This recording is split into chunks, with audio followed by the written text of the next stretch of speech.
그러나 그날 후에 내가 이스라엘 집과 맺을 언약은 이러하니 곧 내가 나의 법을 그들의 속에 두며 그들의 마음에 기록하여 나는 그들의 하나님이 되고 그들은 내 백성이 될 것이라. 여호와의 말씀이니라. 거룩한 새벽의 기도자 여러분, 하나님의 약속의 말씀이 어떻게 이루어져 가는지를, 그 영광의 역사의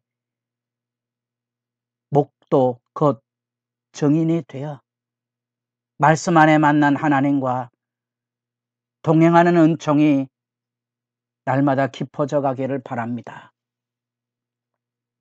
오늘 우리가 읽어갈 하나님의 말씀은 예레미야 31장 23절에서 40절까지의 말씀으로서 우리 예레미야 전체의 가장 중요한 단락, 예레미야 31장 31절에서 34절이 담겨진 새 언약의 체결 단락을 지금 읽어보고 있습니다.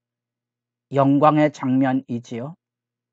그래서 이 30장과 33장을 중심으로 해서 예레미야는 이 이전의 1장부터 29장까지를 나라가 멸망해 가는 어두운 현실 앞에 통곡과 눈물을 흘려서 이제 바벨론의 멍에를 메고 그 왕을 섬기라는 슬픈 이야기를 전해주게 되고, 그래야 될 분명한 이유, 이 새 언약을 통한 온전한 회복이 있을 건데 그 죄악의 70년을 건너가야 한다는 거지요.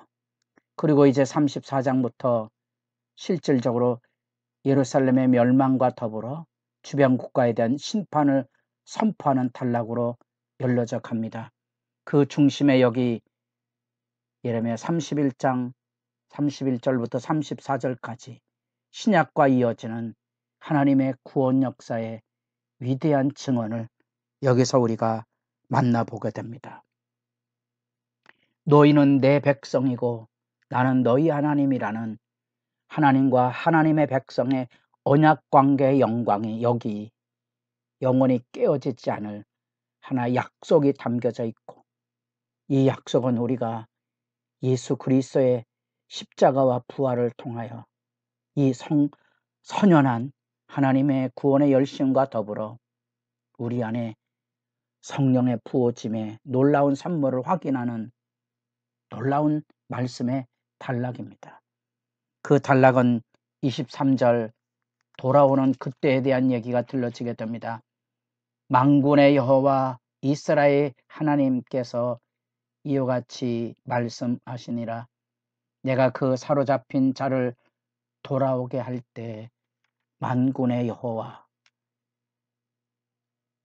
이스라엘 역사의 어두운 마지막, 그러나 결코 하나님은 작은 분도 아니고 이스라엘은 힘이 없어서 망하는 게 아니다. 그 들려지는 만군의 여호와 이사야 말씀 속에, 특별히 구약의 마지막으로 알려진 말라기 속에 등장하는 하나님의 그 이름이 여기 나옵니다. 내가 그 사로잡힌 자를 돌아오게 할 때, 그래서 유다의 회복이 이루어지게 됩니다. 의로운 처소여 거룩한 산이여 여호와께서 내게 복 주시기를 원하노라. 새로운 하나님의 회복이 그곳에 열려지게 되고, 27절 내가 사람의 씨와 짐승의 씨를 이스라엘 집과 유다 집에 뿌릴 날이 올 것이라. 1장 10절에 나타난 뽑고 파멸하고 무너지는 상황 속에 새로 심고 세우는 역사의 증거가 여기 나타나며, 29절에 다시는 아버지가 신포도를 먹었으므로 아들들의 이가 시다하지 아니하겠고, 조상들의 죄악을 통하여 후손들이 징벌의 자리에 쫓겨가는 그런 현상에 대한 분명한 하나님의 구원 의지가 그곳에서 등불처럼 밝혀지고 있다는 사실입니다. 신앙의 공동체 안에 애국의 포로로 끌려간 그 포로민의 백성의 자녀들은 무슨 죄가 있는가? 포로 귀환의 영광과 이 새로운 창조 세계를 설명하는 것처럼 하나님의 역사가 이루어지며 놀라운 이제 새 언약이 여기 들러지게 됩니다. 이것은 너희를 위한 새 언약이니 주님의 성만찬의 약속의 말씀을 기억하십니까? 그 생생한 새 언약의 의미, 내가 나의 법을 그들의 속에 두며 새 언약은 하나님의 말씀을 이제 마음에 두는 거지요. 죄악으로 인하여 더 이상 하나님 앞에 바른 삶을 살지 못하는 그 죄악되고 망령된 행실에서 하나님의 심판을 통하여 이 70년이라는 기간 동안 비로소 어떤 역사가 이루어지는가 하니 그 말씀이 다시는 마음에서 잊혀지지 않도록 마음에 새겨진 법, 그래 더 이상 죄의 지배를 받지 않는, 그래서 여기 나타난 그대로 작은 자로부터 큰 자까지 다 나를 알기 때문이라 가르칠 필요도 없어요. 왜냐하면 내가 그들의 악행을 사하고 다시는 그 죄를 기억하지 아니하리라. 이 놀라운 새 언약의 약속을 아십니까? 마음의 법이, 하나님의 말씀이 심겨져서 새 사람이 되고요. 가르칠 필요가 없습니다. 이미 마음에. 그래서 다시 죄를 기억하지 아니하니 심판도 없는 거지요. 누구든지 알고 있는 그 마음의 새로운 구원의 역사, 새 사람의 역사. 그래서 로마서 5장에 나타난 이 새 사람의 역사. 이제 마음에 스스로 깨달아서 하나님의 율법인 인애와 공의와 의를 실천하는 아름다움이 이제 시작될 새로운 시대가 열려지게 된다는 사실입니다. 이것이 새 언약의 구체적인 내용입니다.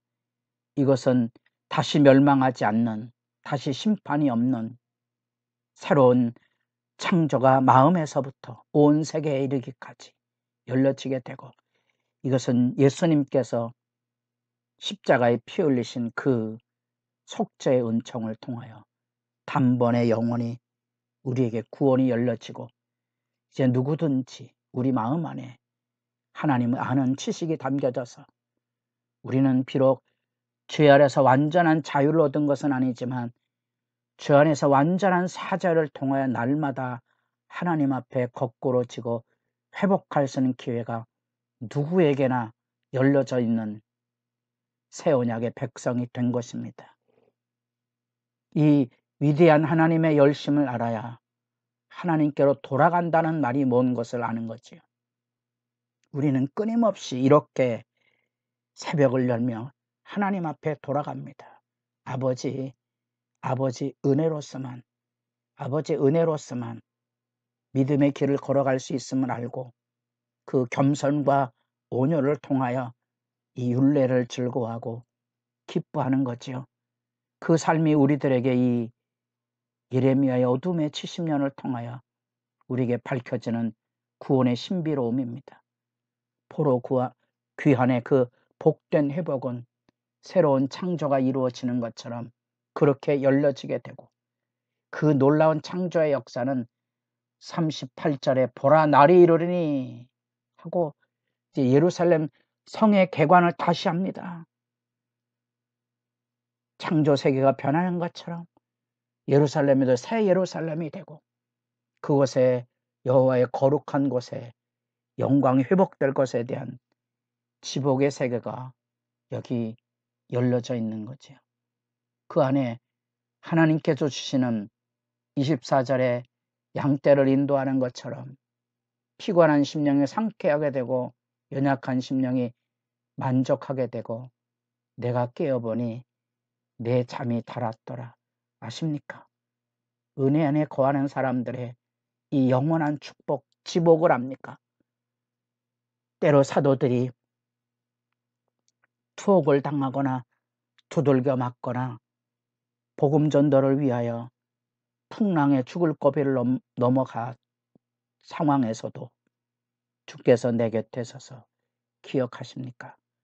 여러분들에게 영원한 하나님의 언약이 열어주는 이 하나님과 동행하는 지복의 상황이 있습니까? 매일 매순간 우리는 하나님의 주시는 만극한 은혜를 경험하고 고백하고 또 나누며 살아갑니다. 노안으로 인해 크고 작은 시련과 아픔의 여정을 우리가 겪어갔지만 그 애탐과 아픔과 눈물이 있지만 곳곳에서 믿음의 승리를 만나봅니다.